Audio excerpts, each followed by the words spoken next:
네, 지금의 경제 환경은 금융시장에 있어 중요한 변곡점으로 해석이 되어야 된다. 이렇게 보고 있습니다. 한마디로 고용시장의 위축이 본격화되고 있고 여기에 더불어서 물가 안정이 동시에 진행되고 있기 때문인데요.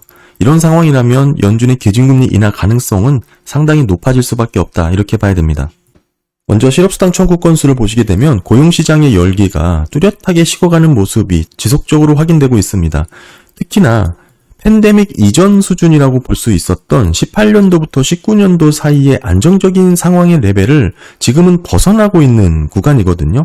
지금 현재 상단에 근접을 했고 가장 최근 데이터가 24만 3천 건을 기록한 것으로 집계가 됐습니다. 이 수준은 팬데믹 이전 수준의 최고치 상단에 근접을 한 것이고요. 더불어서 연속 실업수당 청구 건수도 마찬가지로 186만 7천 건을 기록을 하면서 18년 4월 이후 최고치를 기록하게 되었습니다. 보시면 신규 실업수당 청구 건수 자체가 바닥을 찍고 저점이 계속 높아지고 있는 전형적인 증가 추세가 뚜렷하게 나타나고 있는 것이고요. 2주 연속 실업수당을 청구했던 연속 실업수당 청구 건수 또한 가파르게 증가세가 이어지고 있습니다. 어느 정도 고용시장의 위축에 들어섰다라고 볼 만한 노동 데이터가 나오고 있고요. 고용 데이터에 있어서는 BLS 고용보고서도 이를 뒷받침하고 있습니다. 3개월 이동평균 비농업 부분 고용자 수도 지난 6월 기준으로 17만 7천 건으로 집계가 됐습니다. 지난달보다 더 하락을 했고 지금의 수준이 21년 2월 이후 최저치까지 떨어진 상황이거든요. 게다가 지난달이 더 하향 수정이 된 거에서 떨어졌기 때문에 지금 현재 고용 증가세가 둔화인가 이를 넘어서 위축 구간으로 빠르게 접어들었다라고 봐야 된다라고 생각을 하고 있고요. 고용시장의 열기가 식어가는 모습은 뚜렷하고 이런 부분은 불법 이민자 유입 감소에 따른 것이다. 이렇게 보고 있습니다. 이제는 안정적인 실업률을 유지하기 위한 일자리 창출 속도가 2배 이상 높아졌다라고 말씀을 드렸고 제가 말씀드린 게 아니라 재무부 경제정책 성명서에 또한 이렇게 전망을 하고 최근에는 각종 리서치 기관에서도 한 18에서 20만 정도는 일자리가 증가가 되어야 안정적인 실업률을 유지할 수 있다라고 컨센이 형성되고 있습니다. 따라서 지금 BLS 고용보고서가 3개월 이동평균으로 17만 7천 건으로 집계가 됐다라는 것은 이를 하회해서 잠재고용 수준 이하로 떨어졌다라는 것이죠. 한마디로 고용시장이 빠르게 냉각되고 있다라고 해석을 해야 됩니다. 그런 부분에 있어서 가구 대상 조사에 있어서 실업사유 중 해고의 비중을 차지하고 있는 변화가 지금은 마이너스에서 플러스권역으로 반전이 됐다라고 말씀드렸잖아요. 과거 사례 보시면 이렇게 마이너스에서 플러스로 반전이 되는 사례가 극히 드문데 지금 그런 상황이 나타났다. 그리고 여전히 플러스권을 유지하고 있다. 이런 반전은 매우 이례적인 시그널이고 뚜렷한 경기 침체 신호로 해석을 해야 된다라고 말씀드리고 있습니다. 지금까지 노동시장이 경고했던 것은 결국 불법 이민자의 증가로 우리가 해석을 할 수가 있는데 이런 부분에 있어서 최근 이민자의 감소는 노동시장의 빠른 위축을 가져온다라고 봐야 됩니다. 이런 부분 경제활동 참가율을 갖고 제가 꾸준히 말씀을 드렸었고 지금 핵심 노동인구의 경제활동 참가율은 이미 팬데믹 레벨을 상회해서 02년 2월 이후 최고치를 경신했다라고 말씀을 드렸고요. 이런 상황에서 핵심 노동인구의 고용률 YY 변화율은 6월달 마이너스권역으로 떨어졌습니다. 이렇게 고용시장이 둔화 위축되는 모습이 데이터로 확인이 되고 있고요. 물가 안정에 있어서도 사실 이번 6월달부터 자가주거비 플러스 실제 임차 렌트비 또한 현격하게 큰 폭으로 하락한 것을 말씀을 드렸습니다. 실질적으로 주거비가 꺾인 패턴이 나왔고 그동안 잘 잡히지 않았던 주거비 자체가 이제는 앞으로 물가 하락을 주도할 것이라고 봐야 될 요인입니다. 이런 부분에 있어서 주거비를 제외한 물가 추이 보시면 이미 1.8%대로 지난달 2.1%에서 더 떨어졌다라고 말씀을 드렸죠. 지금 레벨은 팬데믹 이전 평년 수준 내에서도 낮은 수준에 들어섰다라고 봐야 되고요. MOM 변화도 뚜렷한 하락 추세가 진행 중에 있습니다. 결국 보시면 물가와 신규 임대료 지수 간의 이 차이가 앞으로의 물가가 어떤 흐름을 나타낼지를 보여주는 대표적인 핵심 요인입니다. CPI에서 차지하는 근원 CPI 물가, 그중에서 서비스 중에서도 주거비가 핵심적인 비중을 차지하고 있는데 이런 부분에 있어서 선행해서 살펴볼 수 있는 우리가 선행 임대료는 진로주택 임대료 지수가 있고요. 또 하나 신규 세입자 임대료 지수 두 가지가 있습니다. 이 검은 선 보시면 마이너스권역으로 더 떨어진 것을 확인할 수 있는데 이 두 가지를 왜 선행해서 살펴보냐? 신규 세입자 임대료만 조사를 하기 때문에 물가에 잡히는 주거비의 6개월에서 12개월 정도 선행해서 우리가 지표로 살펴볼 수가 있습니다. 결국 임대료 항목의 CPI 가중치가 크기 때문에 선행지표로서 의미가 있다라는 뜻이고요. 이런 추이를 놓고 봤을 때 빨간색 진로주택 임대료는 다소 반등하는 듯한 모습이 나오긴 하지만 결국 신규 세입자 임대료 지수는 뚜렷하게 마이너스권역으로 떨어졌잖아요. 뭐 두 개를 합산한다고 하더라도 점차 물가 압력은 완화될 가능성이 크다 이렇게 봐야 되고, 이런 추이라면 내년 초에는 물가지수의 전년 대비 변화율이 빠르게 낮아질 가능성이 매우 크다 이렇게 봐야 됩니다. 지금 오랫동안 주거비가 떨어지지 않아서 물가 하락에 대한 부정적인 견해를 갖고 있던 분들도 많았는데 오히려 주거 물가가 재차 반등할 것이다 이렇게 전망하시는 분들도 계셨죠. 다만 최근에 CPI와 신규 임대료 지수 간의 이런 증가율 차이 현격한 격차가 발생한 것을, 이 두 괴리가 나타난 이유가 팬데믹 기간을 거치면서 간극이 더 커졌다 이겁니다. 그로 인해서 그 반영되는 시차가 더 늘어났다, 이런 부분이 힘을 받고 있습니다.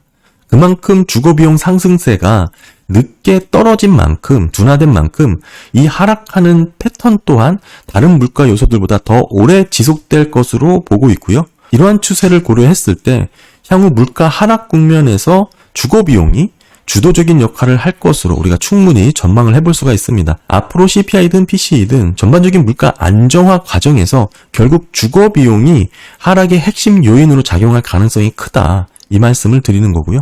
이 격차가 왜 이렇게 발생했냐라고 보면 우리 BLS 고용 데이터를 많이 보는데, 이때 임대주택 조사 표본을 할 때 새로운 임차인의 비율이 줄어들었다고 합니다.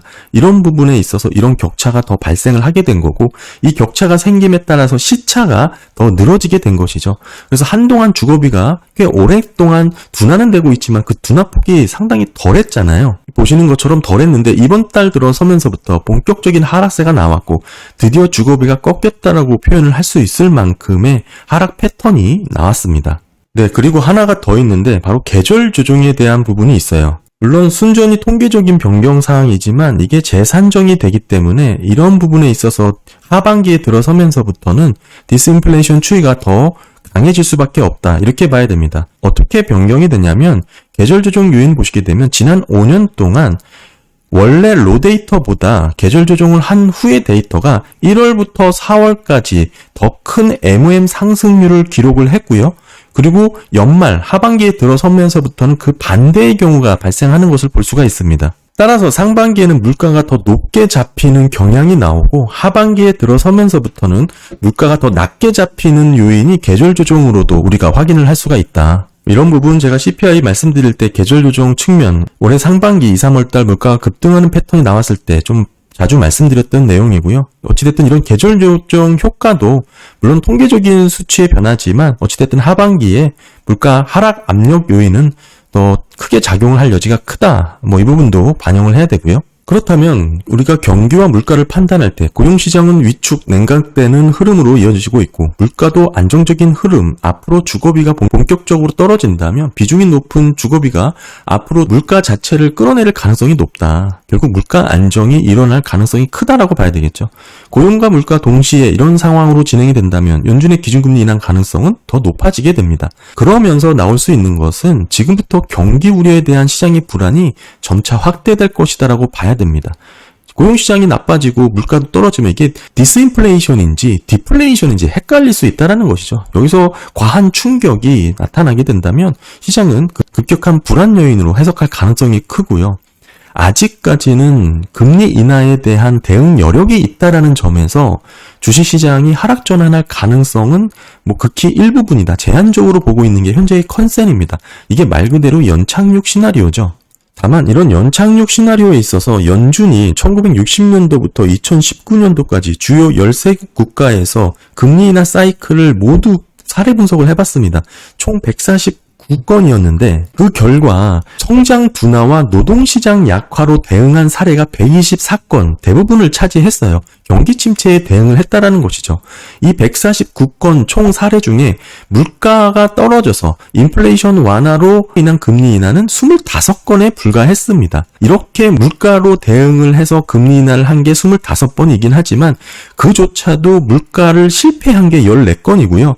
인플레이션을 잡았다고 성공할 수 있는 건 11건에 불과했습니다.